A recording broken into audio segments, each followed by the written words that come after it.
Dobrodošli v oddaji I am Young, mladost brez meja. Moje ime je Kristjan in sem vodja platforme MČM Young. V oddaji pa vsak teden predstavljamo vrhunske slovenske mlade liderje in liderke, da dokažemo, koliko talenta in potenciala imamo v naši Sloveniji. Danes je z mano dr. Vita Godec, MČM Top Potencial leta 2018, MČM-ova poslovna liderka za leto 2025 in seveda direktorica podjetja Lenis. Vita, dobrodošla. Hvala. Me veseli, da si se odzvala povabilu in si danes z nami v oddaji. Za začetek me zanima, si bolj po duši znanstvenica iz začetnega dela tvoje kariere ali bolj poslovna liderka iz zadnjih let tvoje kariere? Bi rekla, da sem še zmeraj oboje, ampak osnovno v duši sem pa še zmeraj znanstvenica. Tako, začela si v znanstvenih vodah, veliko raziskovala. Mogoče kakšno stvar pogrešaš iz teh vod? Pogrešam malo več mirnega časa zase, za to moje introvertirano razmišljanje. Ko si enkrat poslovni vodja in te obdaja veliko število ljudi, moraš ugoditi večinoma drugim, na sebe pa včasih pozabiš. Tako da ta čas zase, čas z mojo pipeto, čas z mojim metrom in pol laboratorijskega pulta bi včasih dan danes prav prišel. Katere zadeve na znanstvenem področju pa so tiste, ki ti niso bile najbolj blizu? V bistvu počasnost akademskega sveta. Raziskave terjajo svoj čas, so intenzivne, ampak se dogajajo mogoče malo prepočasi za moj življenjski ali pa energetski tempo. Pa še ena stvar, ki mi ni bila všeč, je bilo pisanje akademskih člankov. Ker seveda, če želiš v akademskem svetu napredovati, moraš nabrati točke za napredovanja, za objave v teh znanstvenih žurnalih. In kljub temu, da mi beseda teče lepo, se mi je zdel to mogoče najmanj nekako potreben del akademskega dela. Je pa res, da če nekaj odkriješ, je treba to s svetom deliti. Tako da je potreben, in pa mogoče ni bil najbolj pri srcu. No, sedaj že nekaj let uspešno deluješ kot poslovna liderka. Kako se je zgodil ta prehod iz stroge znanosti v potem poslovne vode? V bistvu na nek način po nesreči. Ali pa po naključju, ampak Sonja bi rekla, da naključij ni, naša naslednja gostja.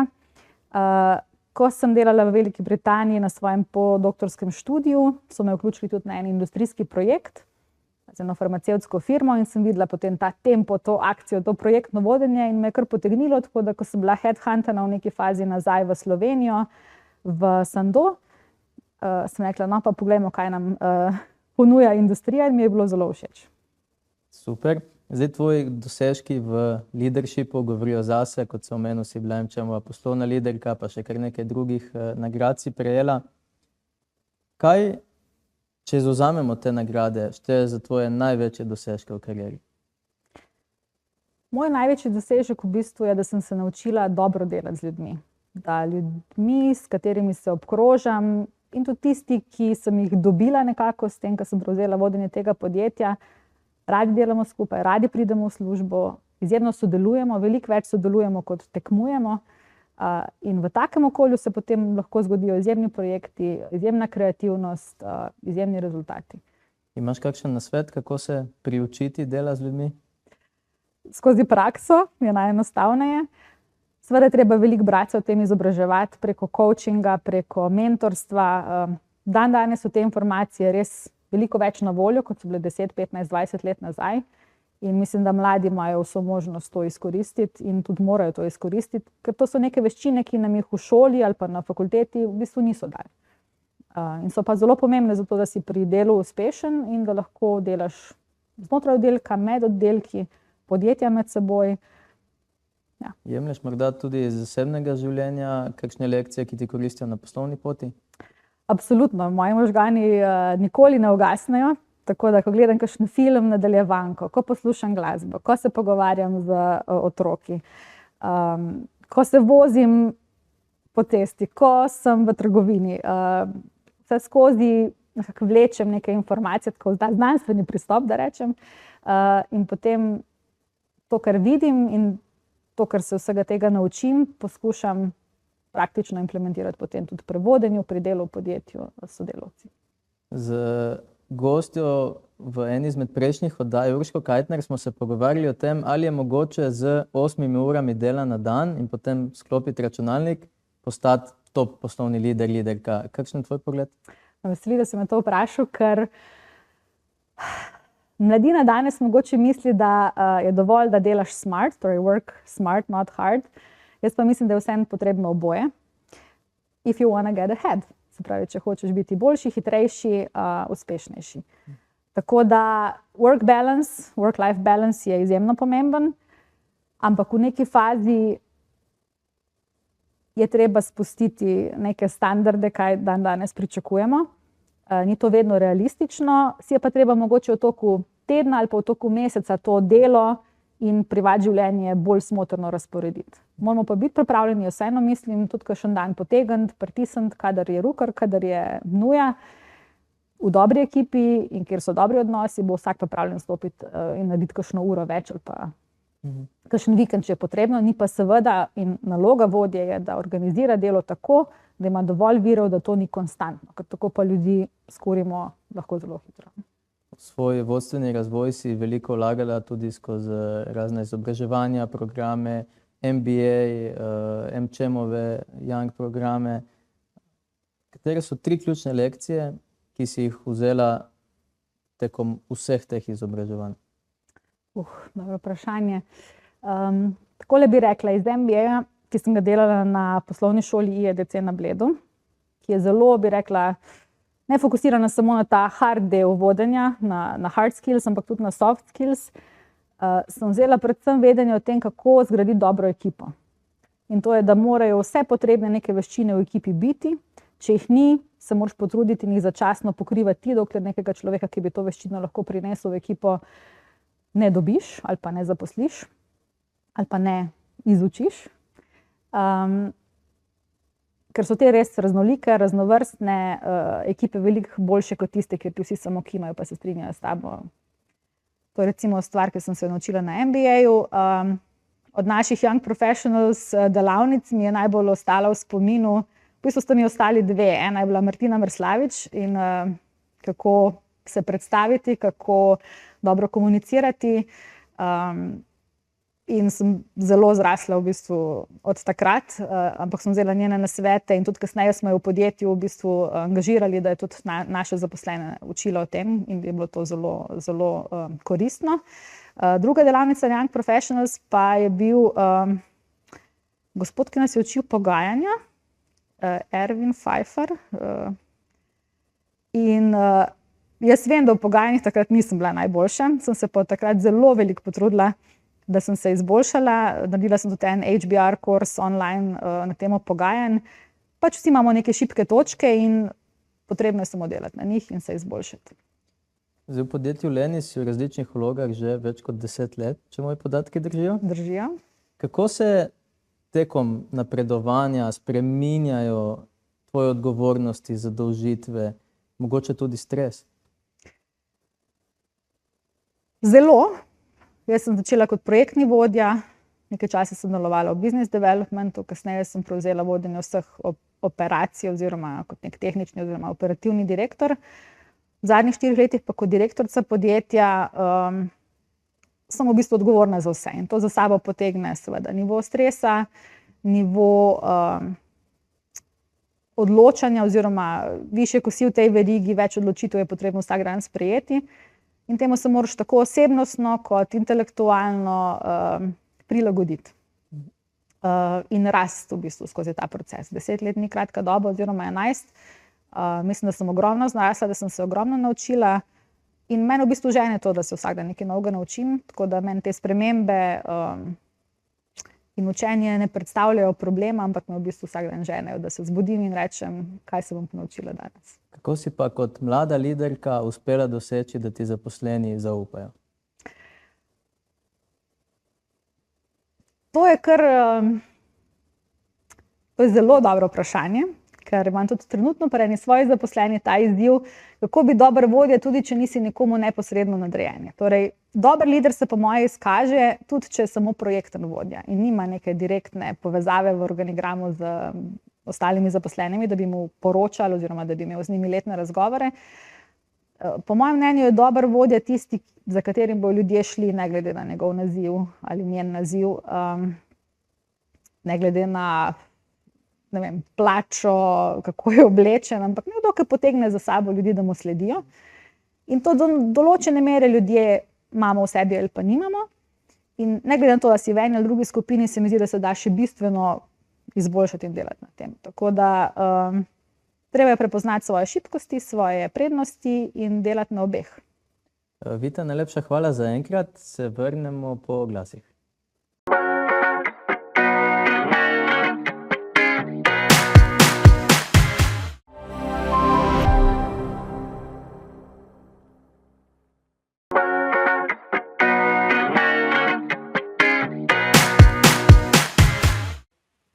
Dobrodošli ponovno v oddaji I am Young, Mladost brez meja.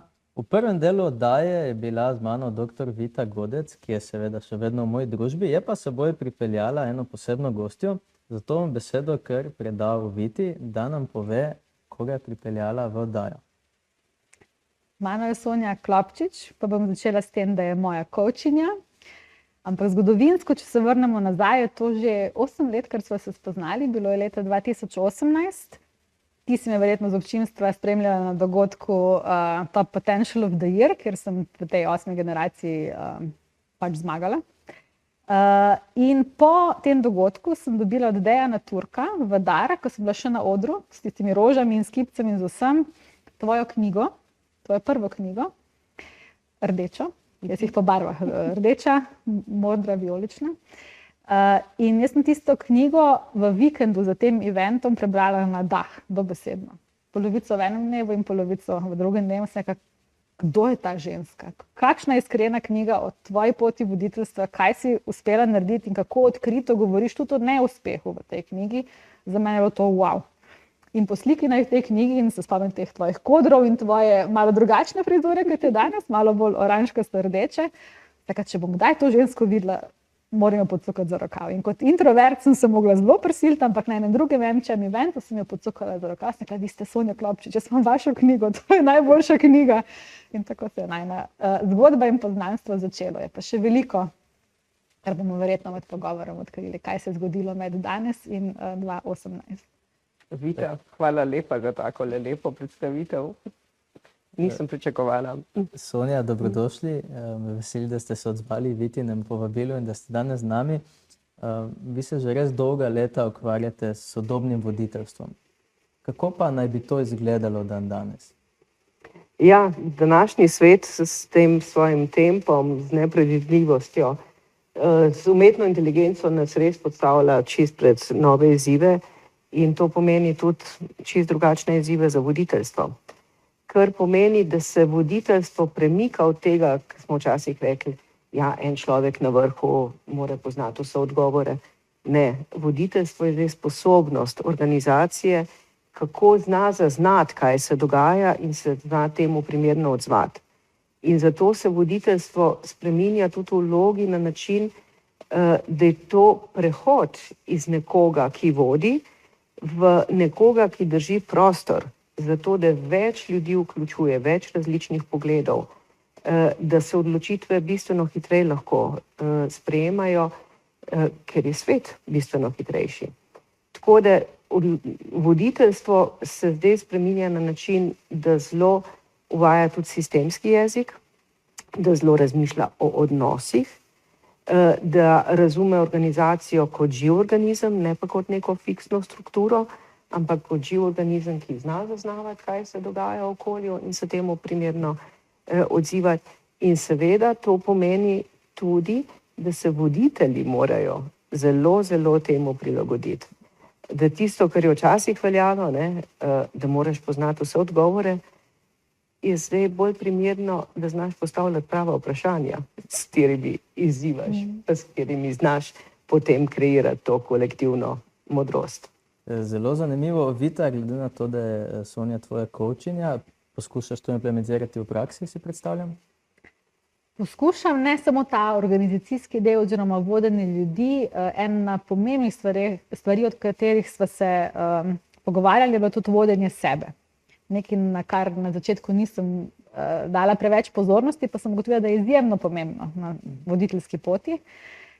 In nikoli ne bom pozabila po enem od naših najnih coaching sessionov. Jaz romam iz svojega kraja bivanja preko hribov v Zagorje k Sonji in na poti nazaj povem možu, kako bom pa jaz tako notranje mirna kot Sonja Klopčič, bom pa dosegla vse, kar si človek lahko želi. Ker ena ta mirnost, ena ta, ne vse bo v redu, ampak poglej z drugega zornega kota, ustavi se, premisli, začuti, kaj čutiš, zakaj tako čutiš. Jaz sem tako hiperaktivna, da se nisem imela časa tega spraševati, tako da Sonja me je malo prizemljila, no? Prizemljiva, ustavila, ampak na dober način, da sem lahko potem še boljša, pa že hitrejša. Sonja, v IO Universe zelo poudarjate pomen vrednot, specifično vrednot staroselcev. Zdaj smo v času, ko je AI ušel iz vseh parametrov, samo še o tem poslušamo. So te vrednote še relevantne? Kakšen je zdaj pomen vrednot v sodobnem svetu? Ja, zelo so relevantne, ker vrednote nas usmerjajo pri tem, kako razmišljamo, kako se odločamo, kako delujemo. Če si priznamo ali pač si ne priznamo. Vrednote so tiste, ki so naš vodnik in zato je pomembno, da se tega zavedamo. In seveda tudi v dobi umetne inteligence ni nič drugače. In v dobi umetne inteligence je mogoče zato še bolj pomembno, da se znamo obrniti na to modrost, ki je brezčasna, ki je že vedno z nami in znati to dvoje kombinirati. Ker modrost recimo staroselcev, ki so bili bistveno bolj povezani z naravo, kot je zdaj sodobni človek, bistveno bolj povezani z naravnimi cikli, ta modrost je nekaj, kar smo mi malo pozabili, pa se jo moramo spomniti. In to modrost lahko potem ojačamo, širimo z umetno inteligenco. Mi pa zdaj malo obratno delamo, ne? Mi pa iz umetne inteligence iščemo modrost. Mislim, da to ni čisto prava pot.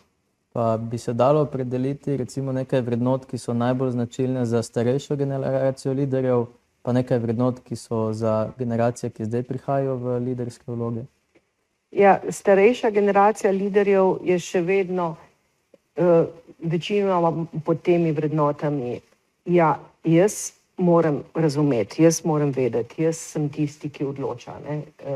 V bistvu bolj individualizem kot ena taka vrednota. Vrednota seveda tudi, ja, bomo naredili vse, kar je potrebno za to, da optimiziramo poslovanje za našo organizacijo, za naše podjetje. Medtem ko pri mlajši generaciji liderjev se mogoče že malo to obrača. Vrednota kot skupnost na prvem mestu, vrednota kot cel poslovni ekosistem, pogledati, kaj je pomembno za cel ekosistem. Drugače ta ožji nabor vrednot, kot je odnosi, imeti pristne odnose, vrednote, kot so svoboda in podobno. To pa mislim, da so vrednote, ki so nam starejši in mlajši generaciji še vedno zelo podobne. Vita, katere vrednote tebe vodijo na poslovni in življenjski poti? Takrat, ko sem bila izbrana za poslovno liderko leta, sem strani mladih, ki so me predlagali, ugotovila, da je percepcija mene od teh AI vrednot, če jih gledamo, da je moja najpomembnejša vrednota vodenje iz ljubezni oziroma aroha. Ne? Kar je dobro slišati od drugih, ker seveda kako drugi tebe percipirajo je drugače, kot se percipiraš sam, se pa do neke mere s tem strinjam, ker res poskušam imeti takšen tip leadershipa, ki je kind leadership, s temu rečem, oziroma to je nek znan izraz, pa da nisi samo nice leader, da nočeš samo ugajati, da ne želiš, da si ljudem všeč, ker to ni dovolj. Ne? S tem, ko poskušaš ugajati, izgubiš to možnost, da porineš ljudi malo ven izven cone udobja in s tem izgubijo možnost, da ljudje rastejo. To vključuje tudi kakšne, ne vem, težke pogovore, da si kind leader, se vsem sedeš pa poveš, lej, takole je konstruktivni kriticizem, ampak v neki dobri obliki. Tako da ja, do neke mere se strinjam. Vsem pa, rekla, meni osnovna vrednota, ki je pa tudi MČM vrednota, je pa integriteta.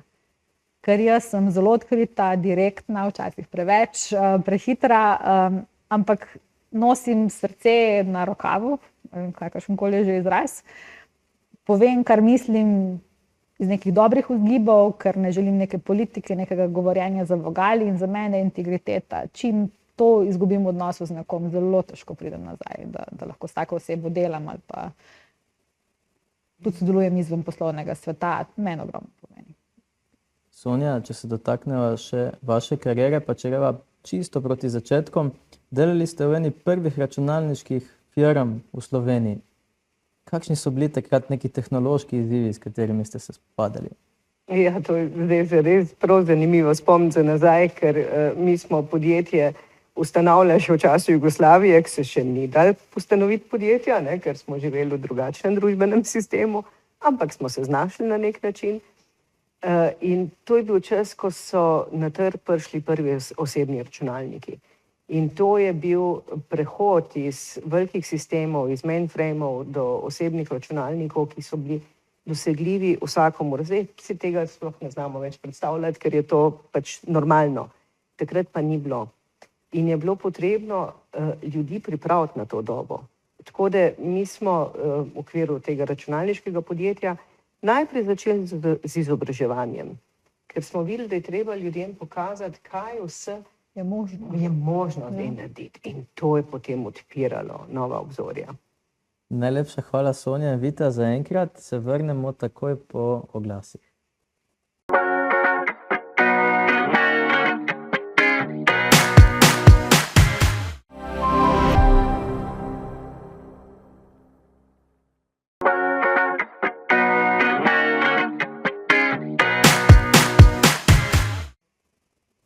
Dobrodošli ponovno v oddaji I am Young, Mladost brez meja. V moji družbi sta dr. Vita Godec in Sonja Klopčič.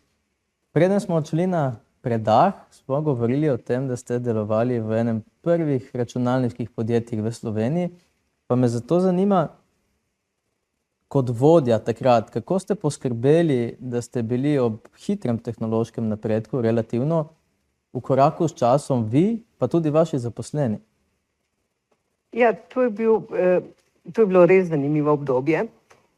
In jaz sem takrat kot vodja se zavezala sama pri sebi, da bom vodila na svoj način. Čeprav nisem točno vedela, kaj bi to bilo, ampak nekako sem čutila, da jaz moram slediti sama sebi in hkrati vedela, da moram seveda biti tudi jaz in ekipa v stiku s tehnološkimi dosežki. Pri meni se je to kazalo tako, da sem želela sama preizkusiti vse, kar je bilo novega. Nova oprema, novi računalniki, nov softver, vse sem želela preizkusiti. In potem se je to tudi pokazalo recimo na način, da sem tudi pri vodenju začela uporabljati tehnološko podporo. Recimo v tem podjetju smo zelo malo naredili za sebe, za svojo uporabo. Eno programsko rešitev, ki nam je pomagala pri mesečnem dajanju feedbacka, povratne informacije zaposlenim. Katerega leta? Pohvali se. Poskušam zdaj. Kaj je to? 1900? To je bilo leta 92, 93. Povratne informacije, ki jo še zdaj ne dajemo v naših organizacijah. Mi smo vsak mesec dajali povratno informacijo. Tudi s pomočjo te tehnološke podpore. In tudi dobili potem zlato priznanje za inovacijo za to področje. V glavnem hočem povedati, ja, vse smo vedno želeli potestirati najprej in testirano predati na trg. In to je bilo mogoče tudi zaradi tega, ker smo to pionirski način vodenja, delovanja lepo razširili po celem podjetju. Vita, kako ti kot liderka, pa konec koncev tudi še kot znanstvenica skrbiš, da si v koraku s časom z vsemi spremembami? Jaz zelo rada spremljam vse novice od tega, kaj se dogaja v farmacevtski industriji trenutno do IT-ja. Jaz sem nekako rekla rojen IT-ovc, če bi še enkrat menila kariero, je bila nek podatkovni znanstvenik ali pa analitik. Tako da zelo spremljam, sem zelo hiter uporabnik nekih novih tehnologij. Potem imam pa ta challenge, kako to uvesti med ostale v ekipi, da ni preveč na hitro, da je še zmeraj uporabno, da teh IT sistemov ni preveč. Mislim, da je zelo pomembno, da liderji spremljajo, kaj se dogaja. In ko se že pogovarjamo o tem AI-ju, ki smo ga omenili in kako hitro se premika z AI-jem, bi rekla, da je to velik rizik, predvsem za mlade, ki šele stopajo na pot liderstva, ker bodo na nek način malo oropani teh začetnih izkušenj oziroma teh starting jobov v industriji in bodo mogli zelo razvijati svoje kritično razmišljanje, da bodo vedeli, kaj točno AI-ju zaupati in v kaj morda tudi malo podvomiti, pa mu reči, da si prepričan. Ja, ta tema bo zagotovo izjemno pomembna tudi v izobraževalnem sistemu, si predstavljam v prihodnjih letih. Sonja, kot vodja ste doživeli tudi stečaj podjetja Svea. Kako kot vodja, ko res daš vse od sebe in izčrpaš vse možnosti, sprejeti, da se včasih ne izide vse po načrtih? Težko. Zelo težko, ampak sprejmeš, ker to je bila tudi moja šola. Ne moreš biti euforičen, kadar gre vse po planu, in hkrati ne moreš biti čist v luknji globoko, kadar ne gre vse po planu. Vse so nek način povratne informacije, ki prihajajo nazaj. Seveda je bilo vseeno to zelo težko sprejeti, ker to je bil en podvig, za katerega sem prepričana, da bo uspel. Prepričana, da bo uspel, ampak potem, ko nisem imela več asov v rokavu, sem morala priznati, da zgodba je nima smisla več vleči naprej in je treba narediti konec. In da mogoče za gledalce, ti si prišla v podjetje že v bistvu kot krizna menedžerka, ne? Ja, seveda. Tako da ti si vedela, da bo to težak projekt, ampak si poskusila res vse in v tej knjigi tako dobro popišeš in tudi tako dobro popišeš, kako si potem ljudem povedala, da je to. Meni je bilo to šokantno, no? in zelo pomembno in to knjigo bi mogel vsak lider prebrati. Kako je naslov Vita te knjige, da bodo gledalci vedeli? Spomnim me, jaz sem imela angleško varianto, Leadership, Energy in Leadership. Angleška je The Energy Inside Leadership, tako, ja. Slovenska je pa voditeljstvo, vodenje in sodelovanje, moč in odgovornost. To sta res ta dva para, ne? Vodenje in sodelovanje, to dvoje mi običajno ne povezujemo, ampak gre skupaj. Ne? In moč in odgovornost gre pa še posebej skupaj. Ne? Če imaš ti formalno moč nekje v organizaciji, imaš res hudo odgovornost. Ne samo za finančni rezultat organizacije, ampak tudi za zdravje ljudi, ki so vezani na to organizacijo. In jaz sem se tega takrat zavedala. Zato sem tudi šla v poskus reševanja podjetja. Žal ni uspelo in tudi zaradi tega sem napisala knjigo. To je bilo zanimivo. No, jaz sem knjigo začela pisati kot del zdravljenja zase. Ampak potem sem pomislila, če to pomaga meni, bo mogoče pomaga še komu. In kot testno bralko, zanimivo, ne? Sem takrat povabila Ajšo Vodnik. Sem rekla, Ajša bo mi znala povedati, ali je smiselno, da pišem naprej, ali ne neham. In je Ajša rekla, piši naprej. Zelo zanimivo, tega pa nisem vedela. Ja, tako je nastala samo to knjiga, da naredimo malo reklamnega bloka za gledalce, še zmeraj seveda na voljo na tvoji spletni strani. Angleška knjiga pa vsebuje tudi pričevanja nekaterih slovenskih oziroma regijskih liderjev in direktorjev. Angleška knjiga ima še nekaj slovenskih zgodb, ker sem želela in to vedno želim, da znanje o vodenju, za katerega verjamem, da ga imamo v Sloveniji res veliko, da gre ven. Mogoče ključna lekcija iz te izkušnje ali pa mogoče iz knjige? Ključna lekcija iz moje izkušnje je bila tudi to, da sem jaz enostavno videla, da moram cel življenjski cikl podjetij preizkusiti. Ker prej sem imela izkušnje iz zelo hitre rasti podjetja, potem iz druge sredine iz podjetja, ki je bilo odlično, optimalno organizirano, in potem iz podjetja, ki je v krizi, ki je na koncu življenjskega kroga, in mogoče mi je to tudi dalo še en tak impuls, da sem rekla, da je pa res treba inovirati na področju voditeljskih modelov. Vita, si imela ti kakšno izkušnjo v tvoji dosedanji karieri, ki je bila zate res zahtevna, ti je pa hkrati ogromno dala? Ja, mogoče v tem zadnjem delu oziroma v zadnjih 10-11 letih v Lenisu je bila gotovo največja preizkušnja, kar se tiče dela z ljudmi, pripojitev medikofarmacije k matičnemu podjetju Lenis v Sloveniji, ker je to zahtevalo združitev dveh zelo različnih kultur in načina dela, ampak smo to uspešno speljali. Sem se mogla pa veliko pripravljati na to, bi rekla. Sem vedela, da bo zahtevno, veliko truda in dela in energije je šlo, ampak če si srcem pri stvari, potem Večinokrat rata, včasih pa, kadar so zvezde proti nam, pa tudi ne, ampak tudi takrat se je treba znati, tako kot si v knjigi napisala, ne, tega nekaj naučiti in iti dalje. Pogosto je tako verjetno, ne, da nam te najtežje preizkušnje tudi največ dajo. Res, največ rasteš iz tega. Točno to. Bi bilo lažje, če bi nam te najlažje največ dale, ne? Je že namenoma tako. Je že. No, evo, gremo proti zaključku. Imam pa za vaju še nekaj hitrih vprašanj in vas bom prosil za relativno kratke odgovore. Vsa vprašanja so namenjena za obe, pa boš Vita ti prva odgovarjala, Okej. pa potem Sonja. Kaj vodi boljšega liderja, vrednote ali rezultati? Vrednote. Sonja. Pritrjujem Viti, popolnoma. Glede na temo današnjega pogovora Ja. se spodobi, ne? Super. Največji izziv sodobnega liderstva.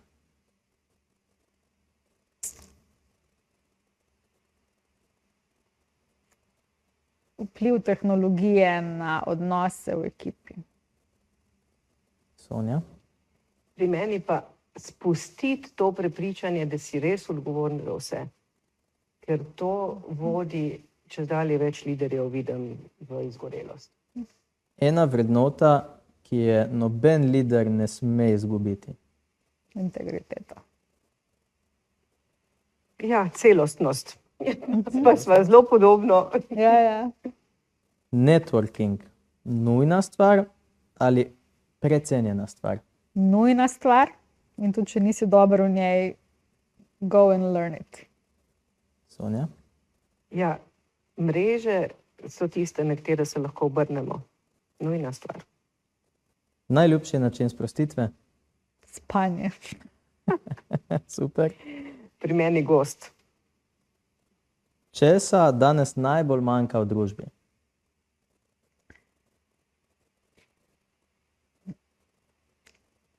Pogleda vnaprej, neke skupne strategije, kam želimo iti in šele potem se bomo odločili, kako bomo tja prišli. In strpnosti. Ja, tudi. So kar globoka tale vprašanja. Ja. Ne, to, da zahtevajo kratke odgovore, ne? No, mogoče, evo, še zadnje. Kaj bi sporočila mlajši generaciji liderjev in liderk?